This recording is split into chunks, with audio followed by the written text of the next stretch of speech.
So good evening, everyone. I'm Pastor Robert Lawson. I'm president of Horseshoe Falls Regional Council. Some of you may not know me, so I just thought I'd introduce myself. My pronouns are he, him, and his. I'm delighted to be welcoming so many of you to this spring meeting of Horseshoe Falls Regional Council tonight. The words of our new creed start with the words, "We are not alone." And often over the past 2 years, we have thought of those words in terms of not being alone, when in fact, we have actually been very much alone, separated from the human community, perhaps even traumatized by that. And yet we have clung to those words and repeated them often as a mantra to help us take courage and find spiritual bravery by asserting that in spite of feeling a little bit like Elijah starving on that mountaintop, the triune God has actually been dancing around us. We are not alone. We are not alone. We are not alone. And yet, although this is what our creed can sometimes mean and has to mean sometimes, that is not always everything that our creed means. Indeed, I think that our creed also reminds us, as one of my favorite songwriters, Jack Johnson, sings, that it is so much better when we are all together. Tonight, Creator, Spirit, Christ, our individual selves, and each other are finally together after so long. And this is truly so much better. Thank you for coming tonight. Over the next 3 days, it's my prayer that being together will be the so much better that we all need. A time to be again together, joining in, dancing the perichoresis, which is a theological term which means the dance of the triune God. Participating in that dance, fully engaged in the heart of the divine that is love and relationship. We've missed that. And so it is my pleasure to constitute this meeting in the name of Jesus Christ, the one true head of the church, by the authority vested in me by Horseshoe Falls Regional Council for whatever business may properly come before it. Now, the bounds of this meeting will be our computer screens tonight and tomorrow night, and for Saturday, not only Zoom, but in person at the Meridian Center in Fonthill, where I am very excited to finally have the opportunity of being with so many of you in person for the first time in what has been a long time. We're going to break bread together again. So I think it's a good time for a hallelujah and all God's people to say amen. Amen. Now I do, oh good, and you're saying it, excellent. So I constitute this meeting as well, acknowledging that wherever we are Zooming from tonight, we are doing so from Turtle Island, the ancestral and traditional home of 3 indigenous peoples, the Inuit, Métis, and First Nations. And in particular, I acknowledge that the region of the United Church of Canada, Horseshoe Falls Regional Council, in which we work, live, and worship, is the traditional territory of the Mississauga, the Mississaugas of the Credit, the Huron-Wendat, the Adirondack, the Haudenosaunee, and the Anishinaabe people. As a treaty people, we acknowledge that between the Lakes Treaty of 1792, the Two-Row Wampum Treaty, and the Dish with One Spoon Treaty. And as Christ's church, we are committed to the hard work of reconciliation. We acknowledge the land and the treaties, as a first step in the difficult work of reconciling and making new that is Christ's great commandment and commission to us to love our neighbors as ourselves. In fact, it is that prayer of reconciling and making new that I hope that our keynote presentation for tonight will carry us one step further along. Our words matter, reconsidering the word mission. Creator, bless this land that we share. Great Spirit, give us the wisdom we need to start living again together as you have always intended, as a reconciled and a reconciling people. Now, before I hand over the microphone, it, I think, might be helpful for us to recommit to being brave during this meeting, especially since we are a little out of practice with meetings. So there's a slide that'll come up. And let's just strive in this time of co-learning to be brave by being accountable for the impact of both our words and our silence. R, reflecting on and naming our biases. A, actively listening. V, vocalizing questions that arise from our learning. And E, encountering new ideas with curiosity and wonder. Be bold, be brave. As well, as we adopt these brave guidelines, we remember that they were developed by members of the queer community. Remembering Horseshoe Falls Regional Council's commitment to its affirming mission of being a place of safety, sanctuary, and unconditional love. Striving to be faithful followers of Jesus in our time and place, Horseshoe Falls Regional Council will continue to remove barriers to participation in the life and work of the Regional Council and society, committing ourselves to be open to the Spirit, resisting all forms of oppression. We welcome and celebrate people of any sexual orientation and gender identity, and all others who are marginalized. And now, Wendy Loudon, our Chair of Agenda and Business, would like to go over in a bit more detail our opening and procedural motions with you. But before I hand it over to her, once again, thank you for coming. Okay. Good evening, everyone. I'm Wendy Loudon, if you don't know me. Some of you might not. Please, I'm going to go through the proposal number 1 for tonight. This will establish procedures by which we conduct business. I would move the following. The agenda for this meeting be approved as circulated, and that the Agenda and Business Committee be authorized to make changes as necessary. That the minutes of our regional meeting from the 14th to the 16th of October 2021 be approved.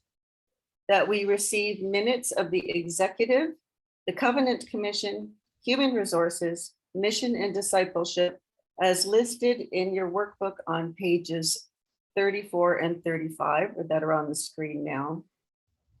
Please note that the minutes for these meetings are posted on the Horseshoe Falls Regional Council website. That Reverend Kate Young be parliamentarian for our meeting. That Wendy Loudon be chair of the Agenda and Business Committee. That President Robert Lawson, Wendy Loudon, Executive Minister Cheryl Ann Stadabauer Sampa, and Executive Assistant Sue Dulaban be your Agenda and Business Committee for this meeting. That scrutineers be members of staff. That bounds for the meeting are set as Zoom call and the Meridian Center, Font Hill, Ontario. The designated rep from any United Church of Canada ministry other than a congregation who has been invited, join the community of faith by entering covenant with Regional Council and become a member of Regional Council for this meeting. That all guests be made corresponding members. And importantly, the deadline for new business is Saturday, May 28th at 9:00 a.m.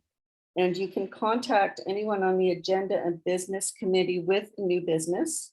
If you want to contact me, is my email listed, Robert? Did we ever figure that out, or? No, No, could we you could put that in your the chat? email in the chat. Okay, I'll put my email in the chat for you. And the proposals will be dealt with as outlined on page 34 of your workbook. And that is the opening motion. So we need a seconder. Is that Cheryl Ann?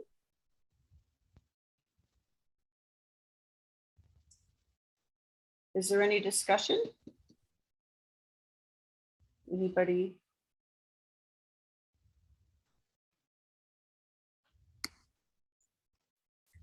President Robert, it might be helpful to remind people that with so many on the call, we need them to raise their hands so they'll come to the top of your screen if they want to speak. So under reactions, you'll have a raise hand icon.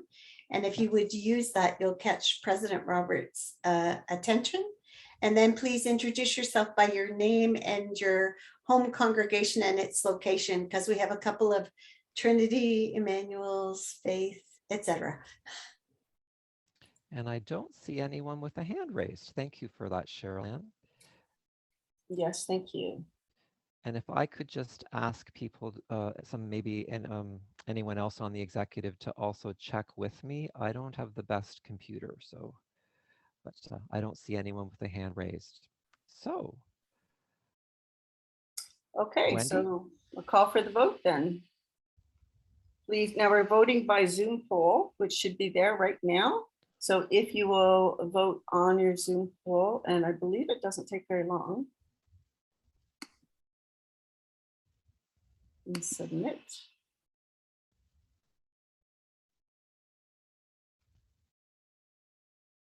And who will get the results?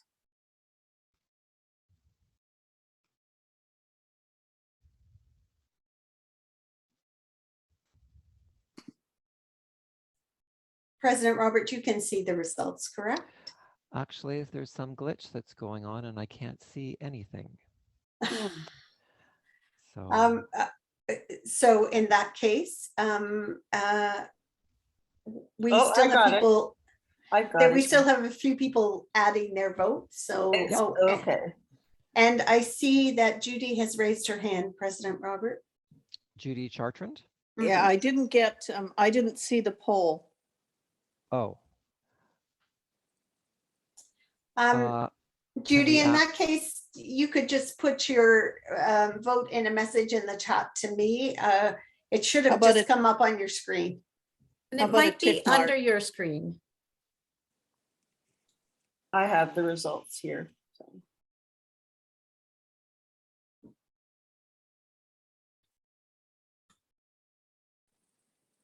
And Wendy, has the motion passed? Yep, 100% answered, and we have 99% approval. Yes, and my poll, I can't see the poll either. For some reason, it won't come up. So I'll vote yes. So I can't really vote anyway, so.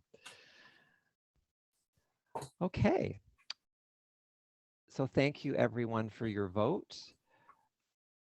I'm now going to turn the mic and the Zoom lens over to our Executive Minister, Cheryl Ann, for a few words.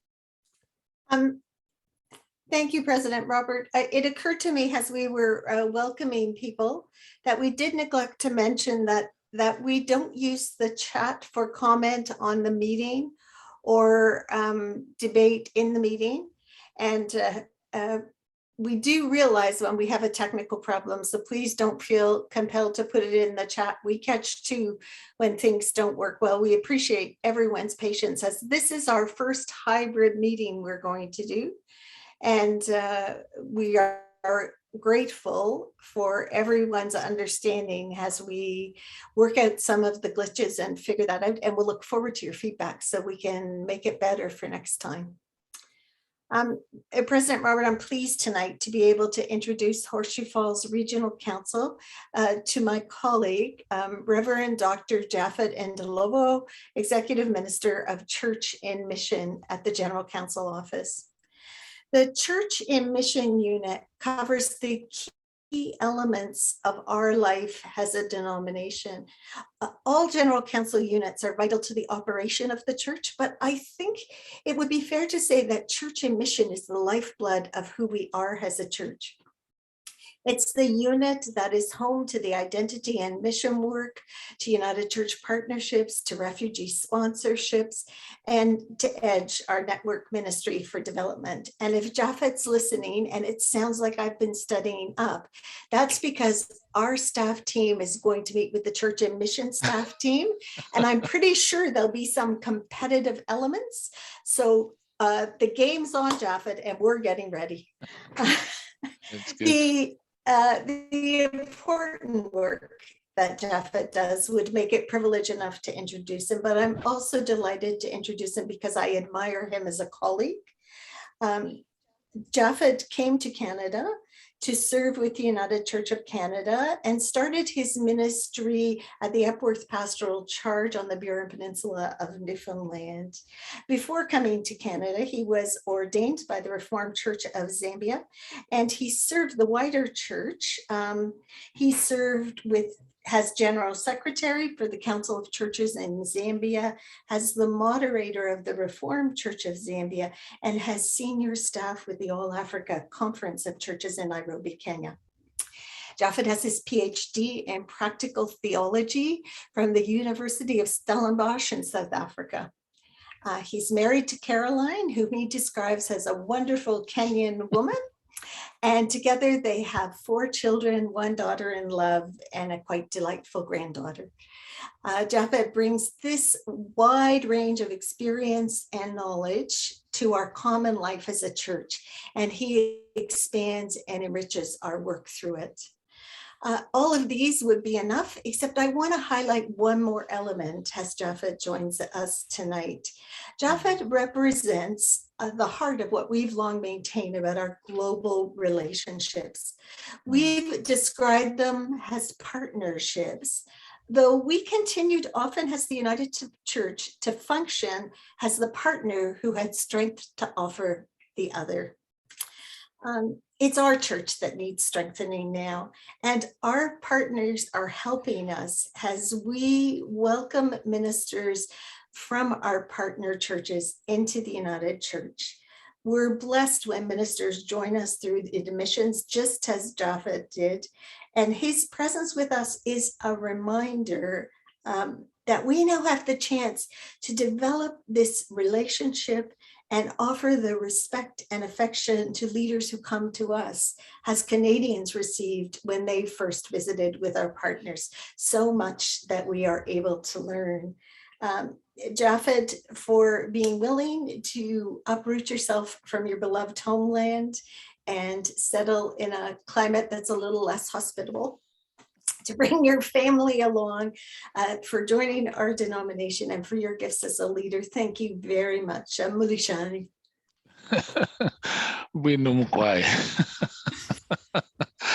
Thank you very much for that introduction, Vamulamu. Now we are speaking in tongues. Nobody knows. Vamulamu simply Diane Blanchard knows. Diane Oh, Blanchard she does. knows. She does. That's good. It simply means a sister-in-law. It's wonderful to be here today with you, my dear siblings in Jesus Christ. A few faces that I've seen somewhere, and thank you for that wonderful introduction. I bring you greetings as you gather here at the opening of this assembly from the General Council Office, from our moderator, the Reverend Richard Bott, and also from our General Secretary, Michael Blair. Many, many greetings to you. You are gathering at a time that the General Council Office is also in the process of discernment. What is the Spirit saying to the church? And we have collectively come up with a new strategic direction. A new strategic direction where we feel this is where the Spirit of the Lord is leading us. This is where God is calling the church to deepen its commitments. And so if I have permission to share the screen, I'll just show you a 2-minute video that kind of sums up the call that we have and briefly indicate or share with you some of the strategic objectives that we hope to live into going forward. And I think I do have permission to share. Okay, I have the right to share the screen. Let's see if I can have the right video there. And then we will see this 2-minute video.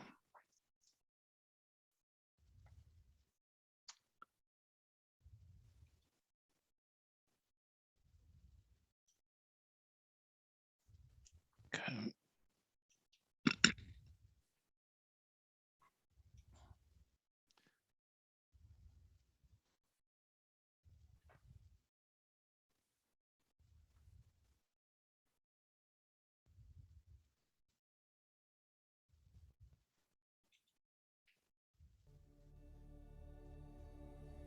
Deep spirituality. Deep spirituality. Une spiritualité profonde. Deep spirituality. Deep spirituality. Bold discipleship. Une vie de disciple Bold dynamique. discipleship. Bold discipleship. Bold discipleship. Une quête audacieuse de justice. Daring justice. Daring justice. Daring justice. Daring justice. These are words that express the intent of all the major statements made by the United Church of Canada over the last number of years. We live in a world that is largely individualistic. And when I think of discipleship, I think of commitment to God, commitment to a life following Christ, but also commitment to one another. It's really about how we're working to live and do our ministry together as this United Church of Canada. We have to dare to love. We have to dare to dream of a world in which love reigns. And I think this is the ultimate test for modern Christians. Whether it's men in the world, justice-seeking, justice-living church, towards 2025. It's found in our Song of Faith and in the New Creed. Ceux-ci sont les piliers de qu'est-ce que ça veut dire d'être l'Église de l'avenir. C'est sur cette base que nous pourrions être capables de répondre à l'appel de Dieu. These words, Deep spirituality. Bold discipleship. Daring justice. is an expression of who we are as the United Church of Canada. This is our call.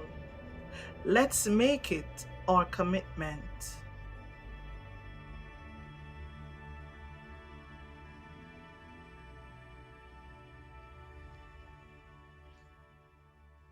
So this was birthed out of the strategic plan process that we have gone through, and it birthed this vision statement that says we are called by God as disciples of Jesus.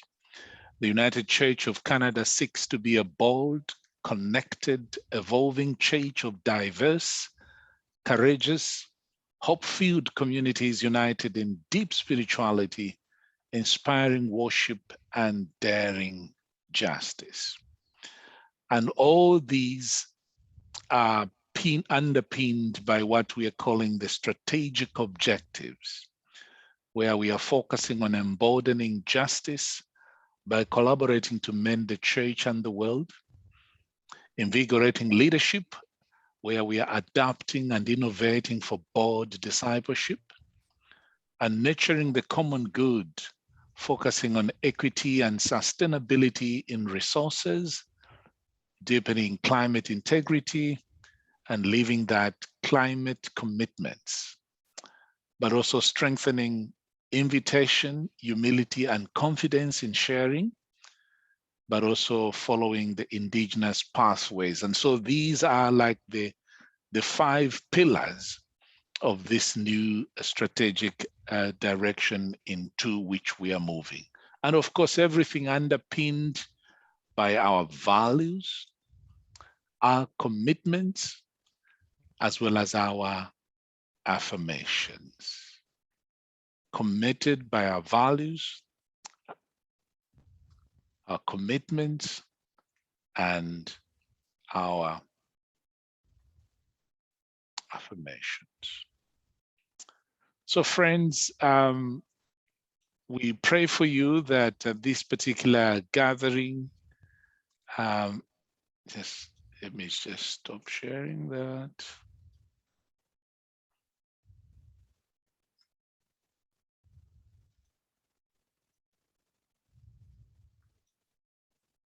Okay.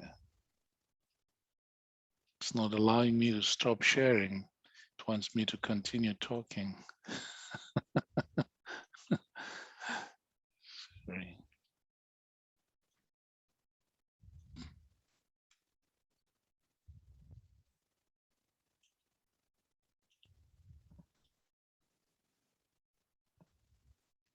You have stopped sharing, Japhet. Thank you. Thank you, friends, and blessings on the gathering this weekend, and on all the decisions that will be made for the good of the church. Thank you very much, and a pleasure to be here. And it's a pleasure for us to have you with us, Dr. Endelovu. We're just delighted that you'll be with us for our meetings, and I'm looking forward, and I know many of us are looking forward to chatting with you on Saturday. So God bless you. Thank you. I now have the pleasure of introducing Therese Samuel, our Minister of Right Relationships and Social Justice for Horseshoe Falls Regional Council.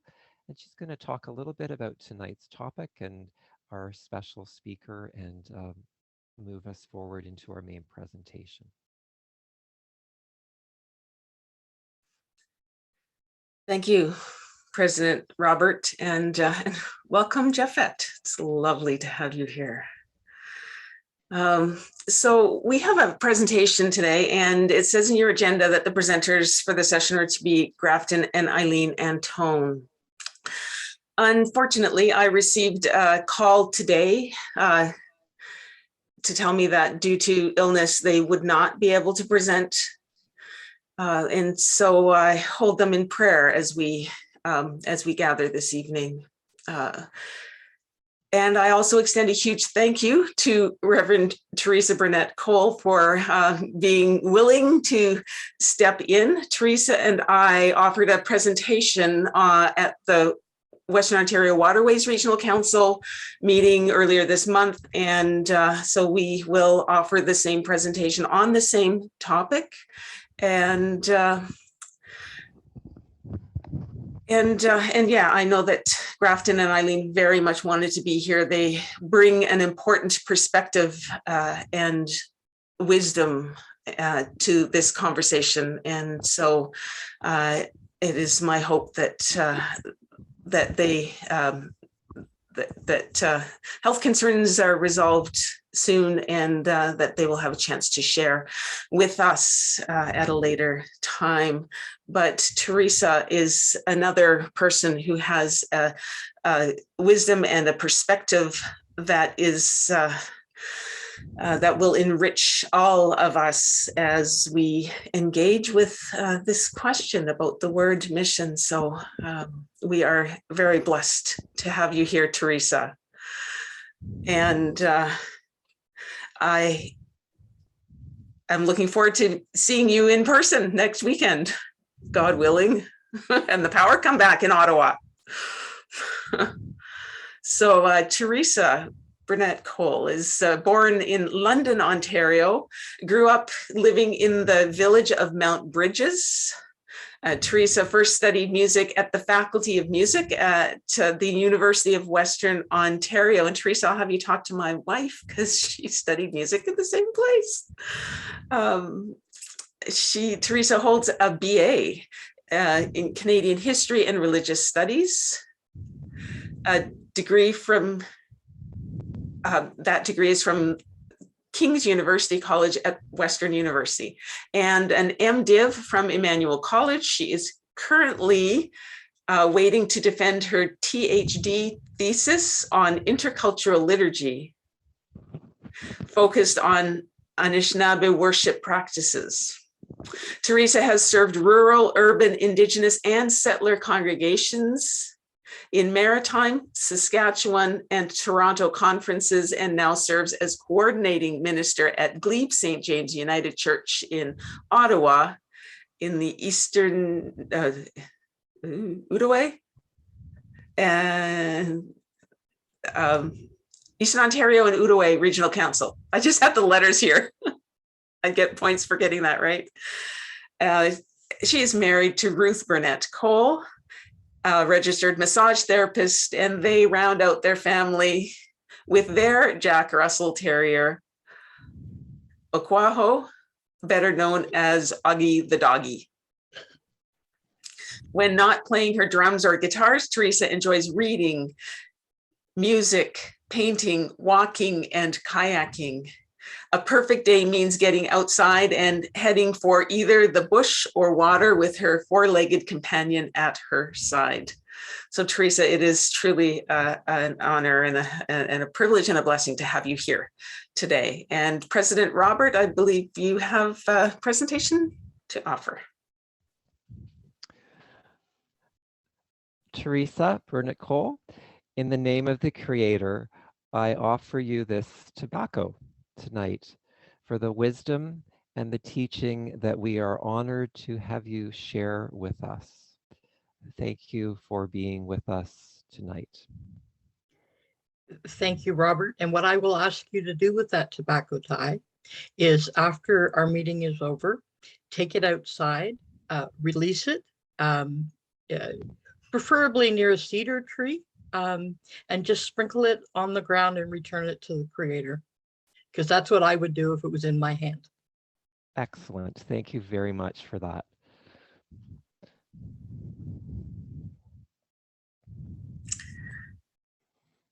All right, thank you. And so now Teresa and I will each introduce ourselves and our place in the Indigenous and non-Indigenous dialogue. And as our planning came out, I will introduce myself first. So my name is Therese Samuel, and I live on the territory of the Anishinaabe Nation. If you could see through the wall behind me, you would see what is back there, but it's sprung a little bit more with spring at the moment.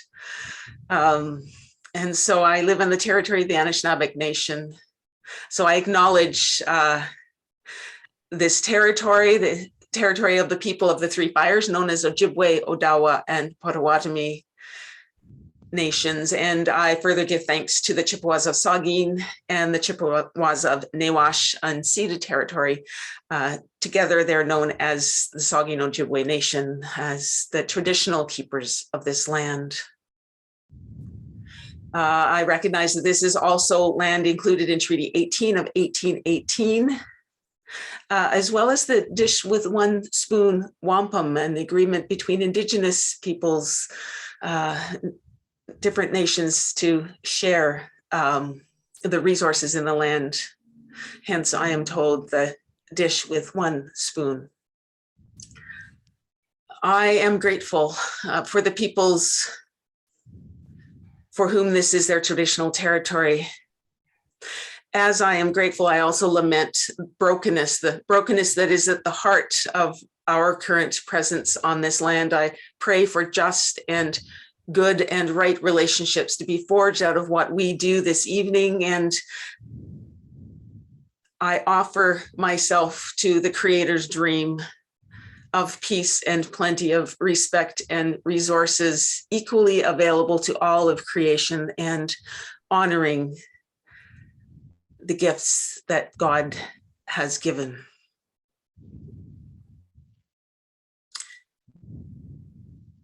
and the people with whom these gifts are shared. I am non-Indigenous in this land on Turtle Island, North America. My family comes from the Caribbean with a racial mixture going back generations on both sides of my family. On Turtle Island, I primarily identify as Black, but my ancestry is of mixed European, African, and South American, Carib, and South American and Caribbean Indigenous peoples, Carib and other Indigenous peoples. My family in the Caribbean do have a lot of privilege and lean heavily on our European ancestry, but there is always the awareness of our African and Indigenous ancestry. Here on Turtle Island, I experience colonialism and racism and power and privilege in ways that are similar and in some ways that are different from what I experience in my family's homeland of Trinidad. Sometimes in conversations with Indigenous individuals here, we find that some ways our experiences of colonialism and cultural perspectives are similar, but in other ways, my perspectives and my place in the web of power and privilege and oppression are different. And so I acknowledge that I am a settler of color.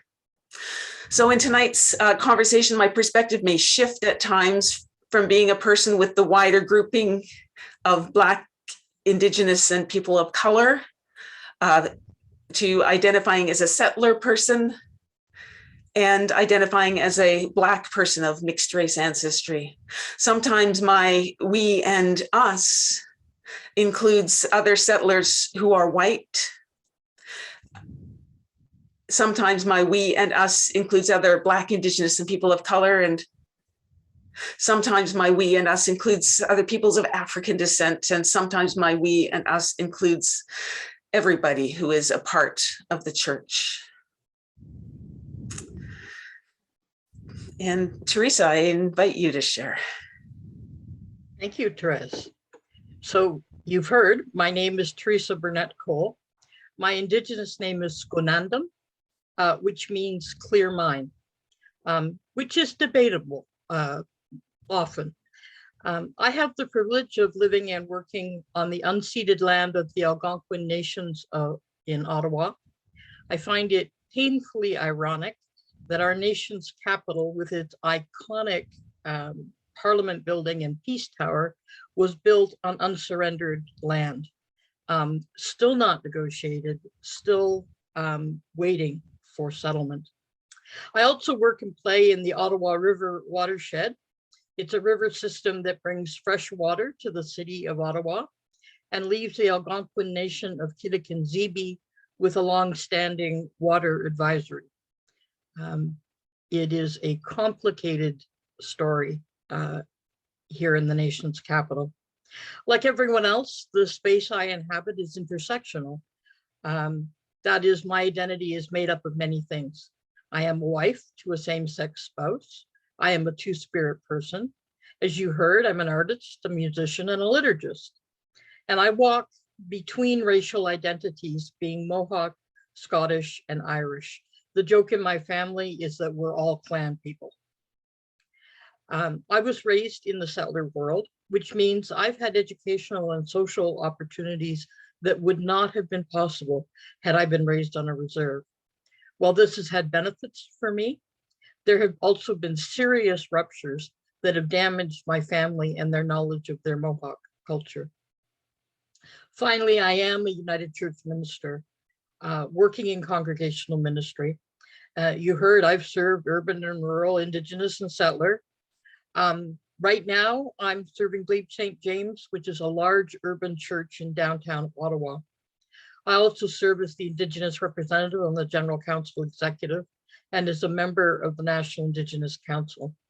I am deeply committed to the strengthening of a strong, independent, and spiritually grounded Indigenous United Church.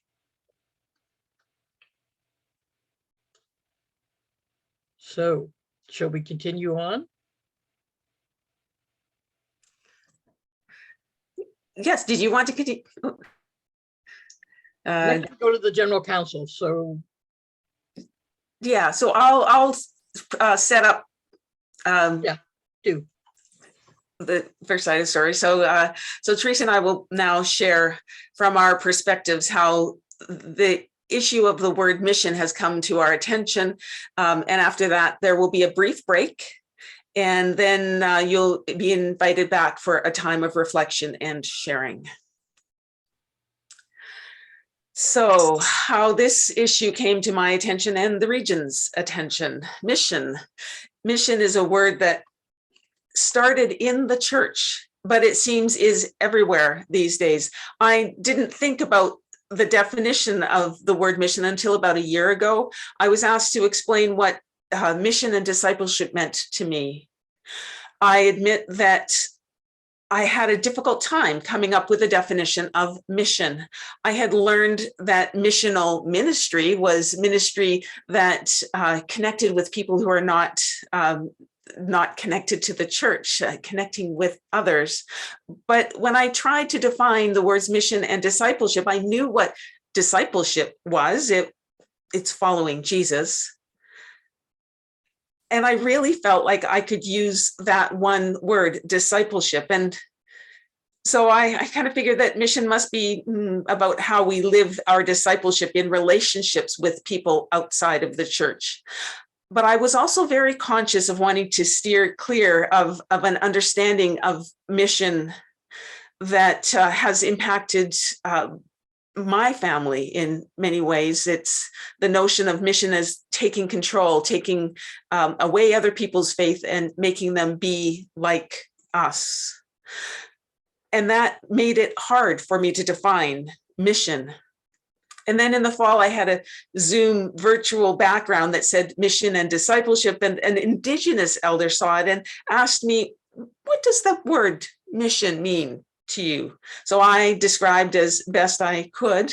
And then the elder told me how it has been a difficult word for many Indigenous people and pointed out that it's not even biblical, that it first came out in the Inquisition. It felt like what he said helped to put some context on my discomfort with that word.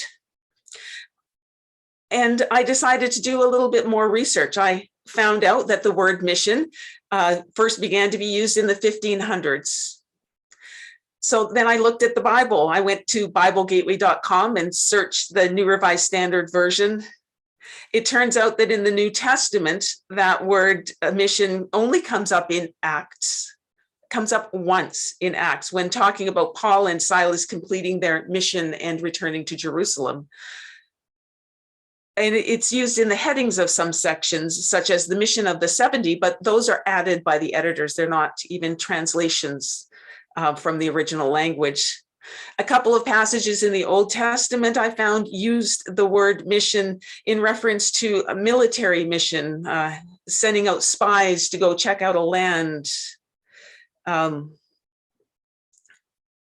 So I wondered, okay, well, that's in the New Revised Standard. What about King James Version? Surely it's in the King James Version. So I searched and discovered that the word mission appears in the King James Version a total of 0 times.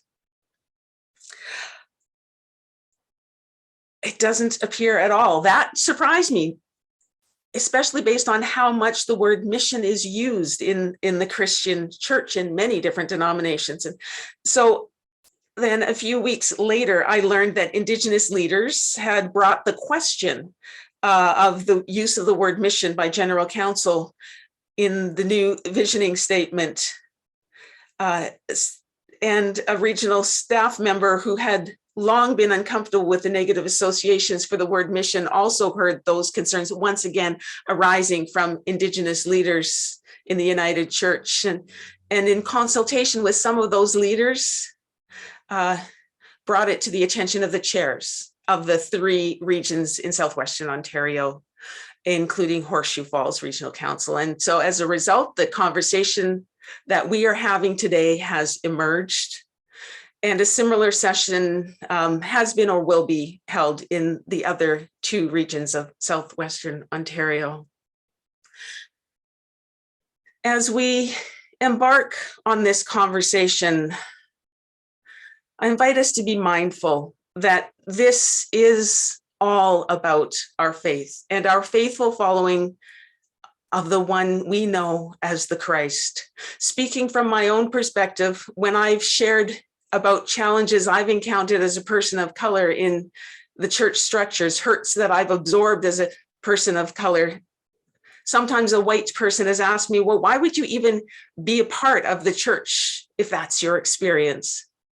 My answer is faith. I'm here, and I would guess that most, if not all of us, are here because of faith, because of God, because of a love that is above all and through all and in all. Because of Christ, who has made that love known, and the Spirit, who is the power of love. There is something deep and rich and true at the core of our faith. I have heard and seen that reflected in the faithful presence of many peoples and of many Indigenous peoples who are part of this church and who remain a part of this church as well, even amidst pain and challenges, amidst oppression and obstacles.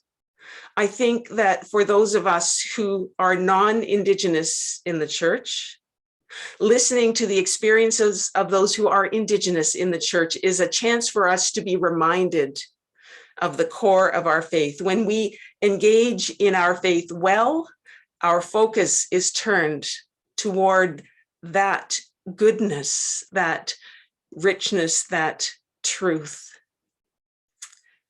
The beginning of John's gospel reads, "In the beginning was the Word, and the Word was with God, and the Word was God. He was in the beginning with God. Through him all things have come into being. Without him not one thing has come into being. And what has come into being in him was life, and the life was the light of all people. The light shines in the darkness, and the darkness did not overcome it." And by light and darkness, we're not talking about the shades of our skin. We're talking about the love that shines in the shadows. Our church's use of faith has sometimes cast shadows, but that love has always been there. This conversation brings our attention to one of these shadows. As we are called to notice this shadow, let us also be mindful of the love that makes it a shadow. The love of God, the love that shines in the shadow, and the shadow does not overcome it. At this point, as Indigenous and non-Indigenous peoples together, we're called to listen, reflect, and listen some more. And I invite Reverend Teresa Burnett Cole to share from her perspective. Teresa. So as Therese said, this topic has been an ongoing discussion in the Indigenous church. It is a historic issue, but it is not just a historic issue. It remains a contemporary and really problematic concern. It regularly comes up in meetings of the National Indigenous Council and at National Indigenous Spiritual Gatherings, which is the triennial gathering of the Indigenous Church. It's sort of our general council, if you will. So here's the problem. Mission has been a painful problem since long before the formation of General Council. Our predecessors, or the United Church, our predecessors in the Methodist and Presbyterian churches were quite active in missions to the Indians in the territory that would become known as Canada. In the area of Southern Ontario, that the vast majority of missionaries in this area were American or British Methodists, with a few Moravians thrown in for good measure. Indigenous churches were established in several Indigenous communities.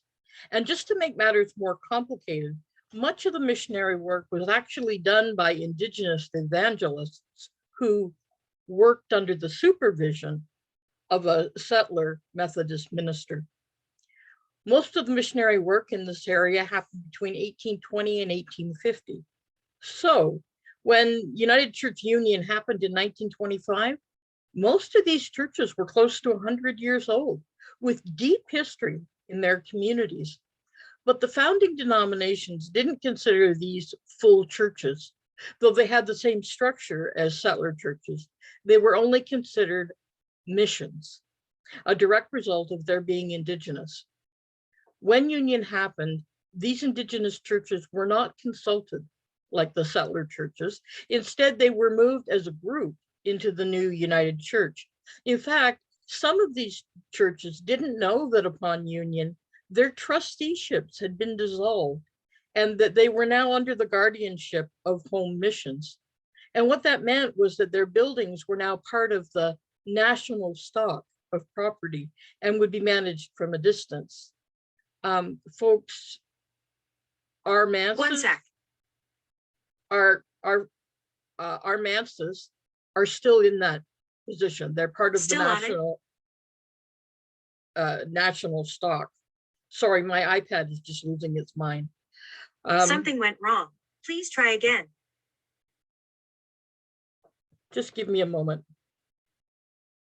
I'm not. I hate it when my iPad's smarter than I am. So you got these churches, they've lost control of them, and essentially they were under the guardianship of home missions of the United Church. Now, of course, by this time, residential schools were also in full swing. So there was all kinds of restrictions on Indigenous people, which made them second-class citizens in both Canada and the United Church. This is the background that you need to understand if you're going to understand the lack of trust that the Indigenous Church has, for the most part, in the United Church of Canada. We have good reason to be mistrustful. When the new branding campaign, Deep Spirituality, Bold Discipleship, and Daring Justice was announced, and thank you, Japheth, for playing that clip, there was a component called, a major component labeled mission. And the Indigenous leadership responded with a clear, oh, hell no, reaction. As the Indigenous representative, I stopped the General Council executive conversation and pointed out the harm that had happened in the name of so-called Christian mission.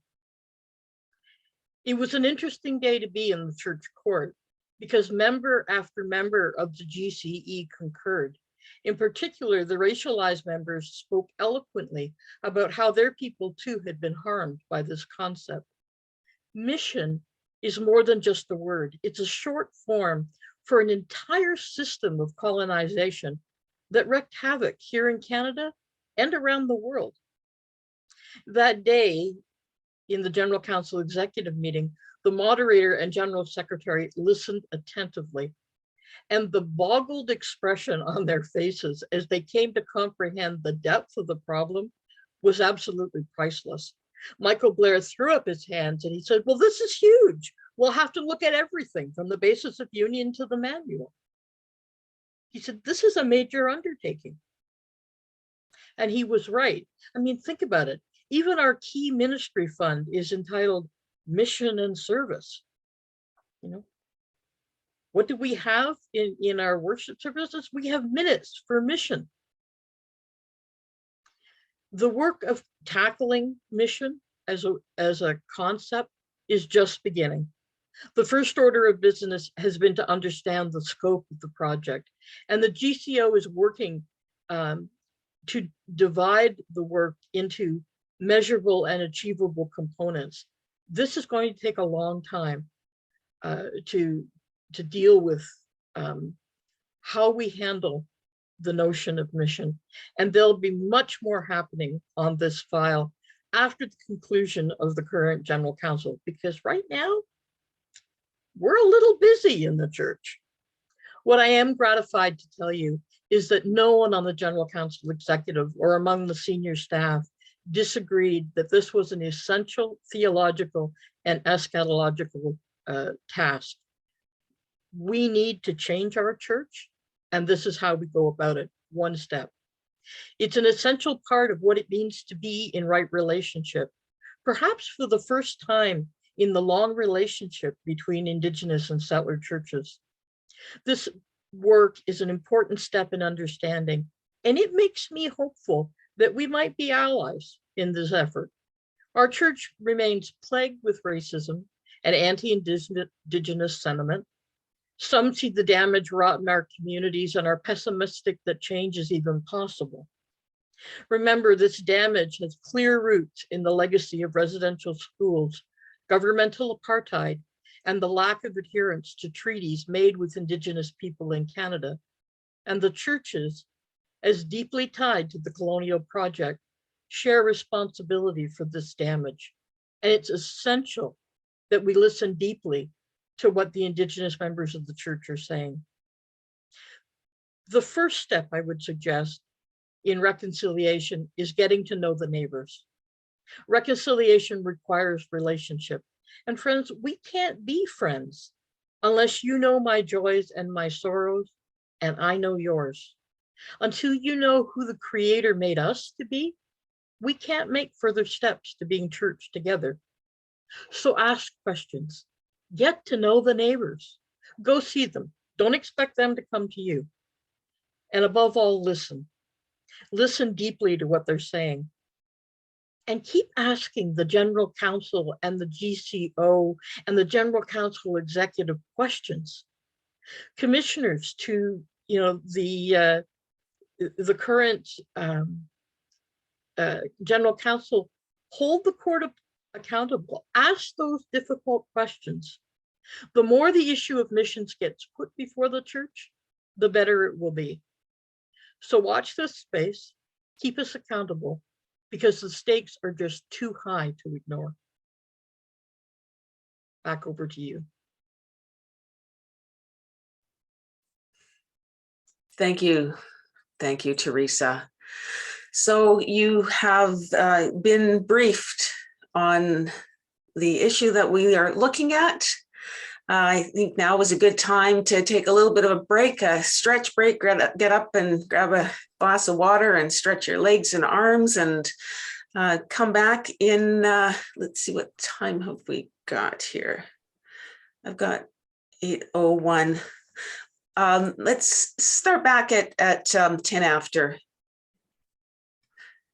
8.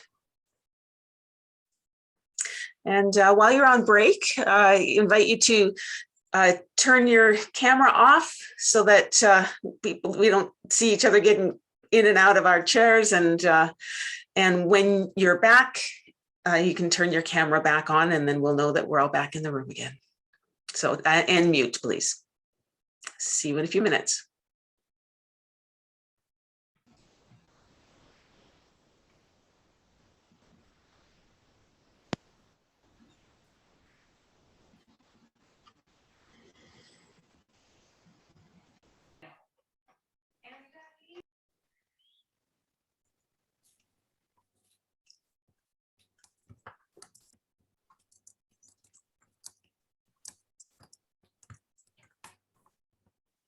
And so I'm going to invite you to open your chat if you haven't already. If chat does not work for you, then if you can, open the reaction so that you can click on raise hand. And I don't think we have anybody by phone, do we?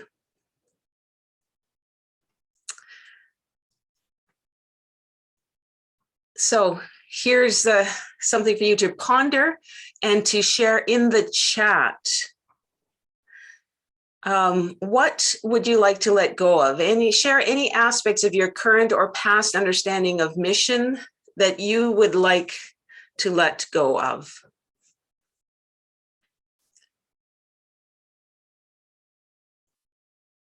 Oops, sorry, I went the wrong way.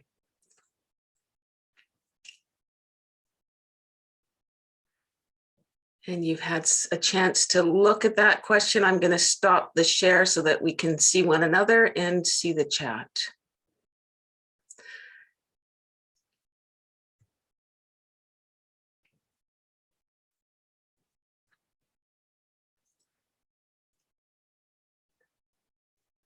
My lack of knowledge that this is negative. Okay, I'm going to ask if my colleague Diane Matheson Jimenez can, if you're free to help with reading out people's comments in the chat, and I just lost my chat. Ego, thinking we know more than others. Benevolence. Fear. The idea that we know what is best for someone else.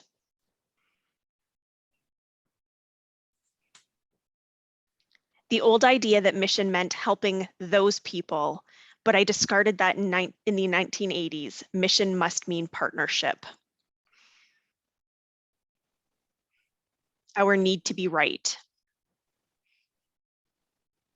The connection between colonialism, ignorance. My childhood understanding that mission was to fix what was wrong with other people. The ideology of saving the other. The sense of being missionary and not missioned. Assumptions of settler superiority related to the word mission. Mission is synonymous to money. The fact that I got more than I gave, took more than I received. Domination. Perhaps our mission is to listen and to learn. The automatic use of the word without considering how many people may hear it. Listening to First Nations, maybe they don't need to be fixed. The desire to do what only Jesus can do. Never been fond of the word, but never questioned how people used it until today. Time to remove it from the church's vocabulary. Understanding of a unidirectional benevolent practice.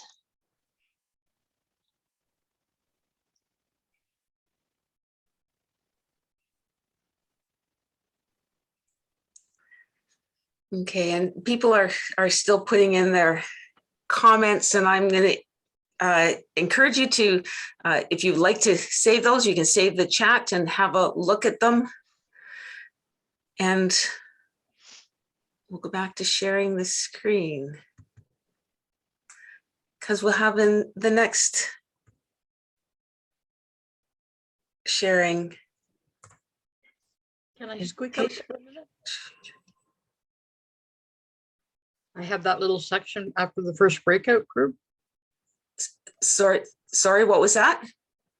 I've got that little section before they go into the next breakout group. Nope, there's another sharing okay. first. Yeah. Okay. So the same thing, but what would you like to hold on to? Share what, if any, aspects of your current or past understanding of mission you would like to hold on to.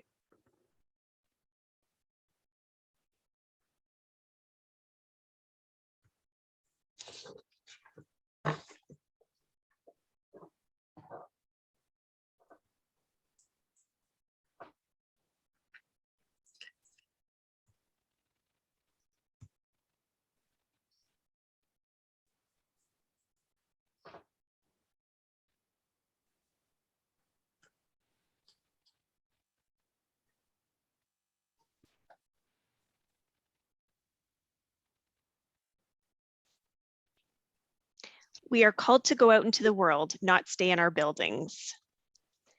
That it's basic to being a follower of Jesus. Partnerships with people who are not just like us. Partnership and curiosity. That it is about God and sharing God's love. Matthew 28:16-20. The desire to help others.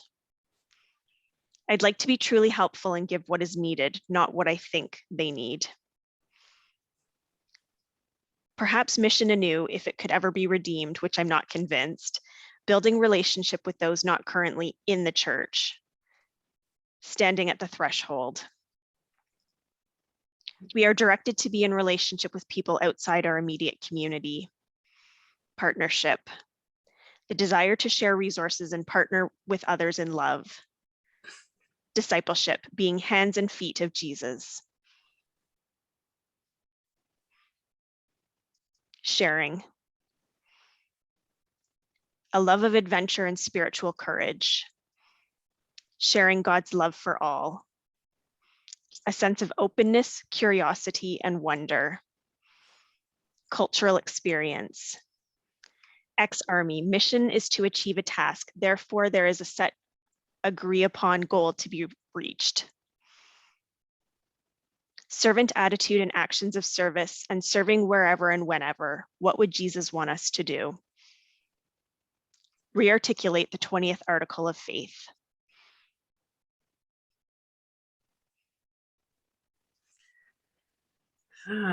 And with that, I'm going to invite Teresa to offer a little bit of sharing that will take you back into the breakout groups. Language is interesting, isn't it? I mean, words matter. A professor of mine used to say language forms and informs, by which she meant that language both describes a reality and helps bring that reality into being. You think about the concept of peace. You know, we say in worship, peace be with you. And you can say it glibly and it means nothing. But if you stop and look a person in the eye as you say it, and you think about what it really means, and then say, peace be with you, what one solely experiences is a heart shift. Saying peace leads to being peaceful in that respect, and hopefully leads to peace-filled acts. That's what they mean when they say language forms and informs. The concept of mission is kind of like that, isn't it? It contains the story of the spread of Christianity from person to person down through the centuries. And we can think of that sort of as God's love letter. And then there's the colonial envelope that we wrap that love letter in, the colonialism that destroyed people and cultures.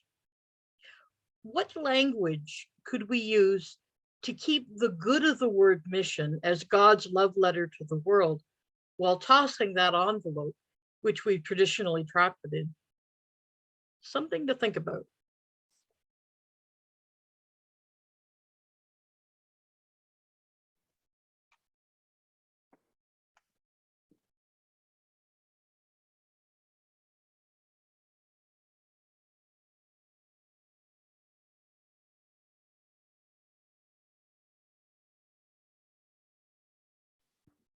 Therese, your microphone is muted. Oh, and what I said was so brilliant. Oh dear. So I basically was reading what's on the screen. So your breakout group activity is to reflect on, can you find a different word? Can you use a different word or words to express what you think is worth keeping out of this notion of mission? And once again, privileged Indigenous voices. And as always, sharing is optional. You, again, do not need to bring back a report. So just make sure there's ample time for everyone to share. You will have, you should have 12 minutes again. Hopefully, I'm not sure if the countdown timer worked last time.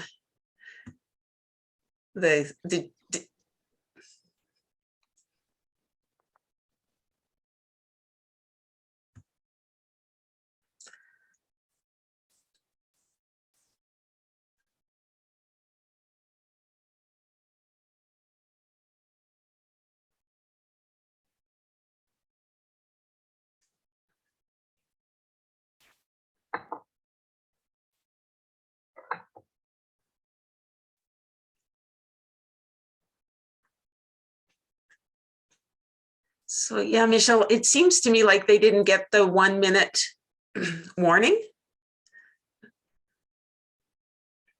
You're muted. Yeah. Yeah, they got the 60 seconds. Yeah. They did get the 60 seconds. Yeah. Okay. So I've got it set for 11 minutes with a 60-second countdown. Yeah. Okay. But we had to click to start the 60-second countdown. The message came on the screen saying your 11 minutes is elapsed. Do you want to close the rooms now or leave them open? Yeah. So I had to click close them now. You don't usually have to do that. Do you? Yeah, I do that. Oh, okay. Yeah. So you didn't close the rooms immediately, though. You just let them do their 60 seconds. Right? That did well. Window.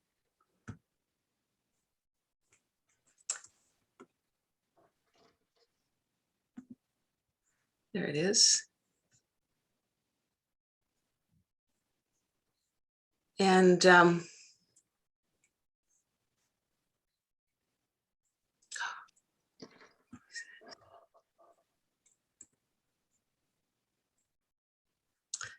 come back to Zoom. Now I'm going to try that again and see if it'll show. The Zoom took over the window that I had all ready to screen share. There we go.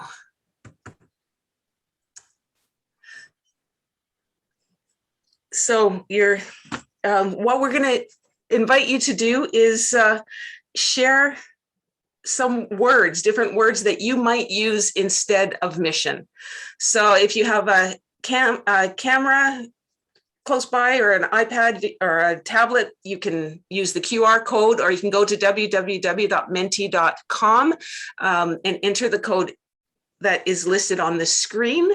That has also been, I believe, been put into the chat, has it? Yes, that is also in the chat. And we see some hearts appearing. That means that people have gone in there and are starting to put in their words. So we're just looking for words that that you would use to instead of the word mission.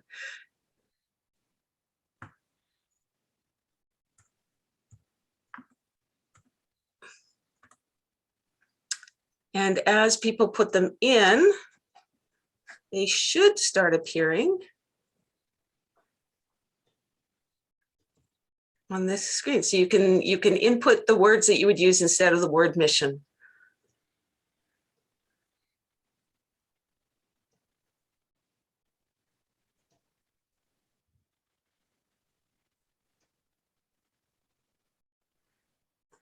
And you will notice that as you put them in, the words shift to move around. Some words are larger than others. The largest words are the ones that have been used the most time. So if you see your word up there, don't hesitate to put it in, because it will be reflected in the size that is there. If you're having trouble using this technology, I have my colleague Diane Matheson Jimenez watching the chat. If you can put your words into the chat, she will put them in for you. We'll just give this a few moments to appear. And we're seeing love and partnership and service and serving, curiosity, faith in action, social enterprise, walking together, respect, response.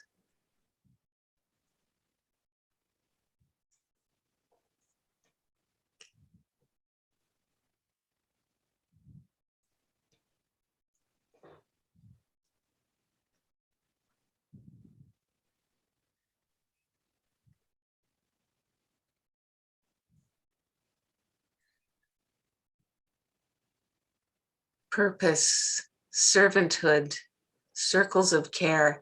So just keep putting these in, and let this be our part of our sending reflection, noticing all of these other words that mean what we want to say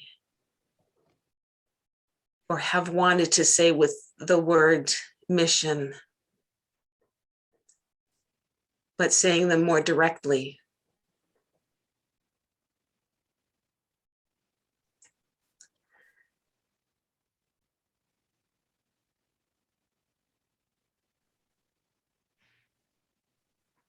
And if it's possible to have these continue while there's they can see the person speaking, is that possible?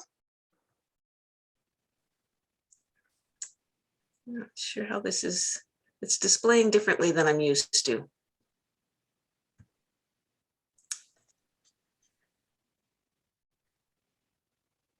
So continue sharing them, continue inputting. I'm going to stop the share, but it will not stop you from being able to put your words in.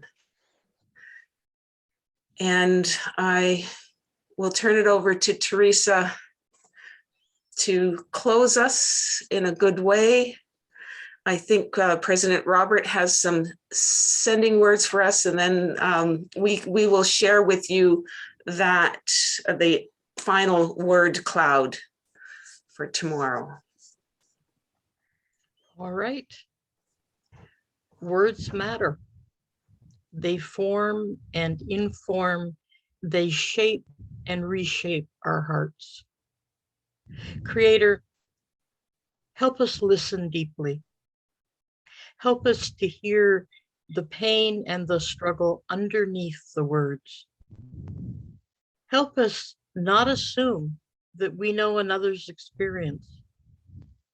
Christ, let the love letter that is your story be experienced even through the cultural envelope of colonialism and privilege in which it has often been sent. And Spirit, walk with us as we hear the stories of lives different from our own.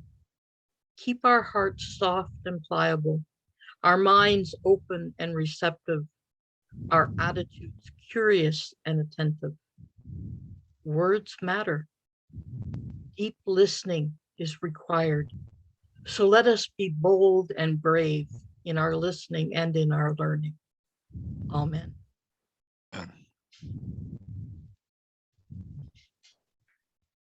I want to thank everyone for coming tonight. This has been one of the most rich discussions that I've ever experienced as a United Church member in my life. So thank you everyone for coming. As Teresa said, words matter. You may not know it, but the word spell and the fact that a spell creates magic comes from letters. Words have power. They cast spells. They heal, and they can hurt. I am aware that this evening there were 3 shots in Scarborough, and those shots painfully echo the shots that happened in Nevada, Texas over the weekend. And I'm aware that those children who passed away were Hispanic American and mestizo. And so as we close, I invite you to listen to the power of the words found in a Pueblo blessing from First Nations people in that area.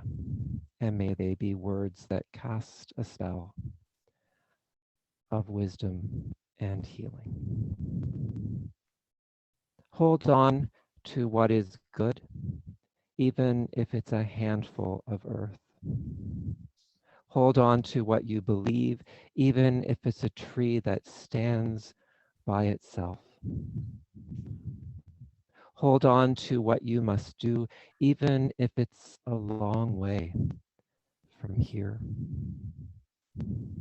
Hold on to your life, even if it's easier to let go. Hold on to my hand, even if I've gone away from you. You are not alone. You live in God's world. Thank you for coming this evening, everyone. God bless you. Thank you. Bye. Thank you, Robert. Thank you, everyone. Bye-bye. Thanks, Therese and Teresa.